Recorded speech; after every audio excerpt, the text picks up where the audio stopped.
In Eugene, a man is facing charges accused of firing a splatterball gun at pro-Palestinian demonstrators during a rally.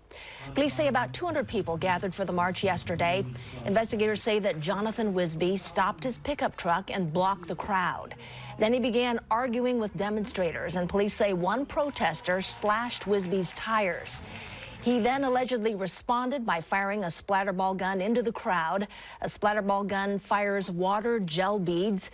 Police say a couple of protesters pulled out their guns to respond, but officers stepped in and kept the peace.